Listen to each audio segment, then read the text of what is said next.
La Iglesia Adventista del Séptimo Día nos da la bienvenida al simposio del libro Eventos de los Últimos Días. No dudamos que será de gran bendición. Invitemos al Espíritu Santo de Dios para que nos guíe en el estudio de hoy. En esta ocasión es un gusto y un privilegio poder continuar el estudio de la serie de los eventos de los últimos días. Vamos a tener el estudio del capítulo número 18, las 7 últimas plagas y de los justos. Y es por eso que yo quiero invitarte a que puedas inclinar tu rostro. Vamos a orar para pedir la bendición de Dios en esta oportunidad. Querido Padre Celestial que moras en las alturas de los cielos, te damos gracias, oh Dios, porque nos estás dando el privilegio de poder estudiar este hermoso capítulo donde nos ayudará a poder comprender la historia de la iglesia adventista en el tiempo de angustia. Queremos pedirte, oh Dios, que este estudio pueda ayudarnos a reflexionar y a meditar para poder seguir adelante. En el nombre de Cristo Jesús. Amén. Es importante entonces, mis queridos hermanos, poder llegar a entender esta parte importantísima de la iglesia. ¿Cuándo comienza el gran tiempo de la angustia? ¿En qué momento va a surgir esta parte de la historia bíblica? El gran tiempo de angustia comienza después que termine el tiempo de la gracia. Es cuando Jesús sale del santuario celestial, después de terminar el proceso de interceder por nuestros errores, de nuestros pecados. Después de que Jesús sea nuestro abogado intercesor, ahora Jesús termina su función y en tiempo de angustia inicia cuando Jesús sale del santuario celestial. Cuando Cristo acabe la obra mediadora en favor del hombre, entonces empezará ese tiempo de aflicción. Entonces la suerte de cada alma habrá sido decidida y ya no habrá sangre expiatoria para poder limpiarnos del pecado de este mundo. Por lo tanto, necesitamos seguir preparando nuestras vidas, porque en ese momento, cuando el tiempo de la angustia comience, las actividades que los ángeles van a desarrollar en ese momento será una actividad maravillosa, donde ellos iniciarán a desarrollar un ministerio importante para el pueblo remanente en ese momento. Los ángeles se apurarán, viene de acá para allá en el cielo. Un ángel que regresa de la tierra anuncia que su obra está terminada. El mundo ha sido sometido a las pruebas y a la prueba final. Y todos los que han sido fieles a los preceptos divinos harán recibido el sello de Dios. Entonces Jesús dejará de interceder en el santuario celestial. En ese momento. Y es ahí donde el pueblo del Dios del cielo estará listo, preparado para poder seguir la parte que continúa. Cristo ha hecho propiciación con su pueblo y ha borrado sus pecados en el momento de que Él ha estado intercediendo por el pueblo de Dios.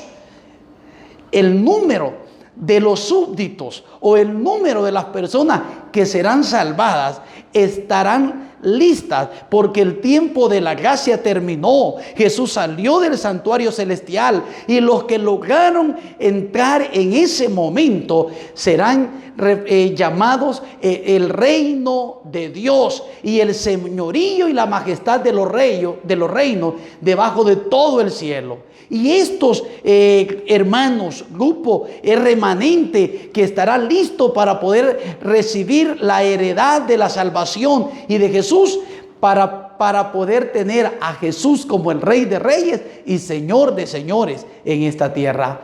Por eso es importante poder empezar desde este momento a pedir a Dios que Dios pueda seguir intercediendo por mí y por usted en el reino de los cielos.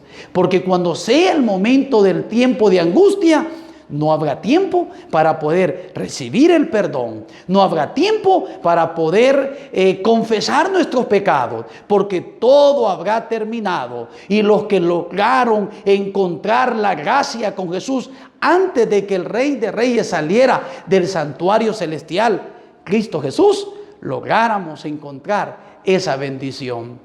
Pero en ese tiempo de angustia, ¿qué es lo que necesitará el remanente, el pueblo de Dios? ¿Qué es lo que ellos van a necesitar en ese momento? En el tiempo de apuro, en el tiempo de angustia que nos espera, se requiere una fe capaz de poder soportar el cansancio, la demora, el hambre y una fe que no desmaya a pesar de las pruebas más duras que el remanente adventista va a vivir en esa oportunidad. Serán momentos terribles, más allá de toda la comprensión. Es por eso que en ese tiempo de angustia, el pueblo adventista va a necesitar una fe capaz de poder soportar todo lo que va a suceder en esa oportunidad. En el libro de Daniel, capítulo 12 y el versículo 1, cuando tú tomas tu Biblia y lees el versículo 1 de Daniel 12, dice en esa oportunidad: y en aquel tiempo se levantará Miguel, el gran príncipe que está por los hijos de tu pueblo, y será tiempo de angustia, cual nunca fue después de que hubo gente hasta entonces. Más que en aquel tiempo será liberado tu pueblo, todos los que se hallen escrito en el libro. ¿En qué libro? En el libro de la vida. En aquel tiempo se levantará Miguel, en el tiempo de angustia, en el momento que el pueblo del Dios del cielo necesite la ayuda, necesite la oportunidad y la bendición del Dios del cielo. En ese tiempo estará el Dios del cielo con su pueblo. ¿Cuál será el propósito de Satanás? ¿Cuál será el objetivo de Satanás en ese momento de angustia? Recordemos que ya no estará el Espíritu Santo con nosotros. Estaremos solos. El Espíritu Santo ascendió al cielo. Pero ¿cuál va a pasar? ¿Cuál es el propósito de Satanás? El blanco de Satanás es destruir a todos los observadores del sábado, a todos los que guardan el cuarto mandamiento. El enemigo, el dragón, que está interesado desde mucho tiempo atrás en destruir el mandamiento del Dios del cielo. Quiero llevarte conmigo al libro de Apocalipsis, capítulo 12 y el versículo 17. El texto bíblico dice de esta manera: entonces el dragón se llenó de ira contra la mujer. ¿Quién es la mujer? La mujer es la iglesia, y se fue a hacer guerra contra el resto de los descendientes de ella, los que guardan los mandamientos de Dios y tienen el testimonio de Jesucristo. Satanás desde hace mucho tiempo ha estado tratando de destruir el mandamiento del Dios del cielo. El blanco, el objetivo, el propósito de Satanás es destruir inmediatamente a los adoradores del mandamiento del Dios del cielo. ¿Cómo considera Satanás este mundo? ¿Cómo se considera Satanás en este mundo? Mire lo que dice el texto bíblico. 2 de Corintios capítulo 4 y versículo 4. En los cuales el Dios de este siglo cegó el entendimiento de los incrédulos para que no resplandezca la luz del evangelio de la gloria de Cristo, el cual es la imagen del Dios del cielo. De acuerdo a este texto, Satanás considera al mundo como sus súbditos. Satanás ha tomado a este mundo como parte de su reino. Satanás ha obtenido el control de la iglesia apóstata. Pero hay un pequeño grupo que resiste a la supremacía de Satanás. Y Satanás dice: si pudiera borrar de la tierra, mi triunfo sería completo, porque el propósito de Satanás es destruir a los adoradores del Dios del cielo. Él se siente el dueño de este mundo, se siente el dueño de todos los súbditos y de la iglesia apóstata que está tratando de ir en contra del mandamiento del Dios del cielo. Así, en el cercano futuro, Satanás incitará a los poderes malvados de la tierra para tratar de destruir al pueblo escogido del Dios del cielo. O sea, al Israel espiritual, al Israel de la actualidad. Existen 193 estados miembros de la Organización de las Naciones Unidas. Y según la profecía, todas estas organizaciones, todos estos países se van a unir para destruir al pueblo de Dios. Las organizaciones unidas más la iglesia apóstata se unirán para poder marcar el edicto final de los que guardan los mandamientos del Dios del cielo. ¿Qué pena se le va a imponer a los que honren el mandamiento del hombre?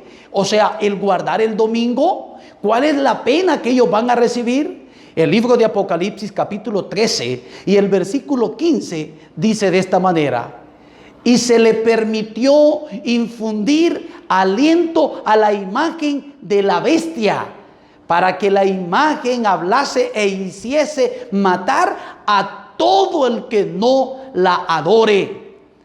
Apocalipsis está diciendo que se le va a dar poder, se le dará poder para que la iglesia apóstata, para que los presidentes, reyes de los países se puedan unir para poder destruir a los que hoy en día mantienen esa firme y fidelidad en la observancia del sábado. En el cumplimiento de esta profecía se promulgó entonces el decreto para poder matar a los santos, los cuales los hizo clamar día y noche por su liberación. Sucederá lo mismo que pasó en el tiempo de Babilonia. Usted y yo recordamos la historia de Daniel capítulo 3. El libro de Daniel capítulo 3 presenta al rey Nabucodonosor, que un día decidió hacer una imagen alta, grande, completamente de oro. Llamó a todas las provincias y aldeas para que pudiesen venir a adorar la imagen que él había preparado. Los jóvenes hebreos se mantuvieron firmes. Y a pesar de que ellos podían ser puestos castigados en ese horno de fuego, ellos se mantuvieron firmes y dijeron: sepa, oh rey,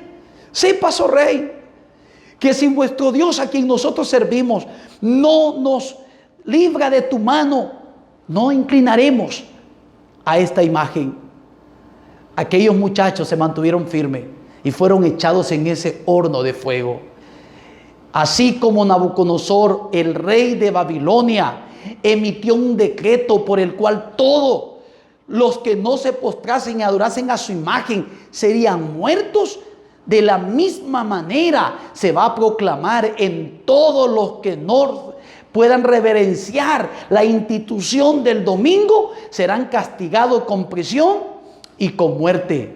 Serán castigados. Mis queridos hermanos, será algo interesante cómo Dios va a ayudar a mantener esa fortaleza y esa bendición sobre el pueblo de Israel de la actualidad. La ira del hombre se despertará de forma especial contra aquellos que santifican el sábado del cuarto mandamiento, y a fin de un decreto universal los denunciará como merecedores de la muerte. La gente va a tratar de ir y buscar a los que guardan el sábado. La ira de ellos se va a despertar por las plagas que han estado cayendo, y Satanás pondrá en sus mentes que la culpa de estas plagas es por los que guardan el sábado, el mandamiento del Dios del cielo. Pero déjame decirte algo. Pero a pesar de todo, los fieles hijos de Dios seguirán santificando el sábado, no importando lo que pueda suceder. El decreto que se promulgó finalmente contra el pueblo de Dios será muy semejante al decreto que se promulgó el rey Asuero contra los judíos. Hoy los enemigos de la verdadera iglesia ven a este pequeño grupo que observa el mandamiento del sábado, lo ven directamente como una amenaza, como algo que no debiese seguir. La reverencia que el pueblo de Dios manifiesta hacia la ley de Dios es una reprensión constante para aquellos que han desechado el temor del Señor y han pisoteado el sábado porque no lo han querido guardar. ¿Cuántas personas hoy en día saben que el sábado es el día del Señor y no lo quieren guardar? La Biblia lo expresa de esa manera. Por eso, mis queridos hermanos, cuando llegue ese tiempo de angustia, cada caso habrá sido decidido. Cuando llegue el tiempo de angustia, no habrá tiempo de poder reflexionar y decir, sí es cierto, yo necesito venir a la iglesia. No, cuando llegue ese tiempo de angustia, todo habrá sido decidido. Ya no habrá tiempo de gracia, ya no habrá tiempo de misericordia para el impenitente. Ya no. ¿Por qué? Porque del momento que Jesús sale del santuario celestial, ya no habrá oportunidad de perdón de pecado. El sello de Dios, el sello del Dios vivo estará sobre cada uno de los miembros del pueblo de Dios, y cada uno de los incrédulos habrá recibido la marca en la frente. Este pequeño grupo de hermanos, este pequeño grupo remanente, incapaz de poder defenderse del mortífero conflicto con las potestades de la tierra, mandando por las huestes del dragón, hacen de Dios su propia defensa. Este remanente, estos hombres y mujeres, jóvenes, niños que logren estar en ese momento difícil, no tendrán fuerza para poder vencer por ellos mismos, sino que tendrán al Dios del cielo como su defensa para poder salir adelante. Ha sido promulgado por las más altas autoridades terrestres el decreto que adoren a la bestia y reciban su marca bajo la pena de la persecución de la muerte. Dios es el único que va a ayudar entonces a ese pueblo. ¿Por qué? Porque este grupo pequeño remanente no podrá salir adelante con el conflicto tan terrible de esta persecución si no está Cristo Jesús con cada uno de ellos. El pueblo de Dios tendrá que salir de estas ciudades, porque si no salen serán torturados, porque muchos serán encarcelados. El pueblo de Dios tendrá que salir de las grandes ciudades. Necesitamos escuchar y esperar la profecía en el momento que el pueblo tenga que salir. Cuando el decreto prolongado sea prolongado por los diversos príncipes, presidentes, dignatarios de este mundo, y con la iglesia apóstata contra los que observan el mandamiento de Dios, en ese momento se va a suspender la protección y la garantía de los gobiernos y abandonen a los que tratan de aniquilarlos al pueblo de Dios. En ese momento habrá que huir de las ciudades, de los pueblos, y tendremos que unirnos en grupos pequeños para vivir en los lugares desiertos y solitarios. Muchos tendrán que encontrar refugio en puntos difíciles, accesos dentro de las montañas. ¿En qué momento tenemos que salir de la gran ciudad? ¿En qué momento tenemos que salir y abandonar esta ciudad? En el momento que este país abandone la protección, o sea, la libertad religiosa. Tendremos que dejar casas, tendremos que dejar los vehículos, tendremos que dejar propiedades. ¿Recuerdas lo que pasó con Lot? Cuando los ángeles llegaron y tuvieron que sacar a Lot de la ciudad. Aquella mujer salió triste porque tenía muchas cosas hermosas en la casa. Aquella mujer salió triste, y cuando el ángel dijo, no vuelvan a ver hacia atrás, ella volvió a ver atrás. Y aquella mujer perdió la salvación. No podemos volver a ver hacia atrás. Tenemos que abandonar lo que está, nuestras propiedades. Tenemos que abandonar lo que hoy tenemos. Mateo capítulo 24, versículo 16, la Biblia dice, entonces Los que estén en Judea, dice el texto bíblico, huyan ¿a dónde? Exacto, a los montes. Mateo 24 dice, huyan a los montes. Mateo 24, Jesús fue claro en decir, hay que orar para que vuestra huida no sea en invierno, ni tampoco sea en sábado. Pero muchos seres humanos, de todas las naciones, de toda clase social, grandes, pequeños, ricos, pobres, negros, blancos, serán arrojados en las injustas y crueles servidumbres de este mundo. Los amados hijos de Dios pasarán días penosos, encadenados, encerrados en la cárcel, sentenciados a muerte, algunos abandonados en cárceles para morir de hambre y sed en sombríos y repugnantes calabozos. No tendremos que comer. Pero ¿quiénes serán los encargados de guardar al pueblo de Dios en ese tiempo final? ¿Quiénes serán los encargados? En ese tiempo de angustia, antes de que Jesús venga por segunda vez, los justos serán resguardados por el lindo ministerio de los santos ángeles. Los ángeles van a desarrollar un papel maravilloso, porque en ese momento Dios va a proveer el alimento, Dios va a proveer todo lo que el pueblo de Israel necesita, lo que el pueblo de Dios en ese momento necesita.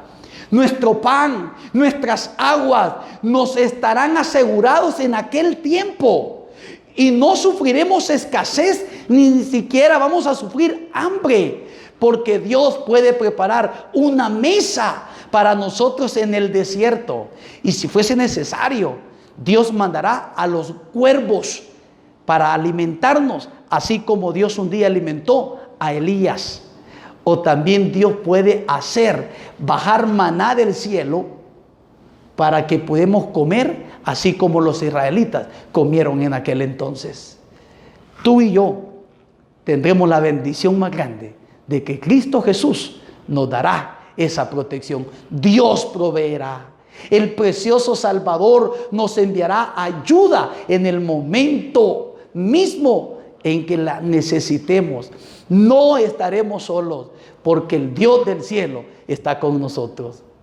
Como hemos leído en este capítulo 18, Dios no va a permitir que ninguno de sus hijos sea muerto a mano de los impíos, porque esto sería un triunfo para Satanás y todos los que apoyan su propósito en destruir a los santos. Mis queridos hermanos, es interesante que en realidad quizás podamos reflexionar, ¿será que yo voy a poder aguantar ese momento? ¿Será que yo voy a poder sobrevivir ese momento? Mi querido hermano, no estaremos solos. El libro de Salmos, capítulo 46, versículo 1 al 3, dice lo siguiente: Dios es nuestro amparo, Dios es nuestra fortaleza, nuestro pronto auxilio en medio de las tribulaciones. Por eso no temeremos, aunque la tierra sea removida, aunque se traspasen los montes al corazón del mar, aunque bramen y se agiten sus aguas y tiemblen los montes a causa de la furia. No vamos a temer, porque Dios es nuestro amparo y nuestra fortaleza. Dios estará contigo. El Salmo 46 y el versículo 7 dice de esta manera: el Eterno Todopoderoso está con nosotros. Nuestro refugio es el Dios de Jacob. Querido hermano, querido amigo, en ese tiempo final, en ese tiempo de angustia, tú y yo tendremos la bendición más grande de tener a Cristo Jesús con nosotros. El ángel de Jehová acampará con nosotros. ¿Qué nos impide poder prepararnos desde ya? Prepararnos para ese momento que el Dios del cielo nos dará el privilegio de tener la fuerza para seguir adelante. Te invito a que podamos orar para poder finalizar este estudio de este capítulo. Vamos a orar. Querido Padre Celestial, te doy gracias porque nos das el privilegio maravilloso de poder conocer la manera como usted nos va a ayudar en el momento del tiempo de angustia. Oramos, oh Dios, por tu iglesia. Oramos por cada familia.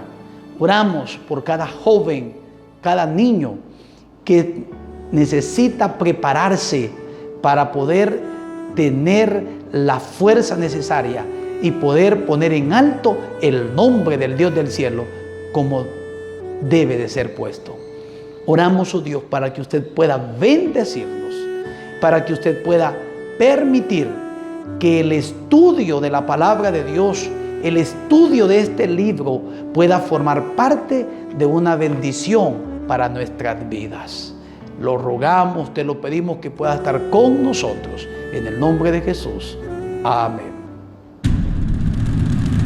La Iglesia Adventista del Séptimo Día agradece su compañía en el estudio de hoy durante el Simposio del Libro Eventos de los Últimos Días. Pidamos a Dios que nos mantenga unidos y creciendo en su gracia. Te esperamos el día de mañana.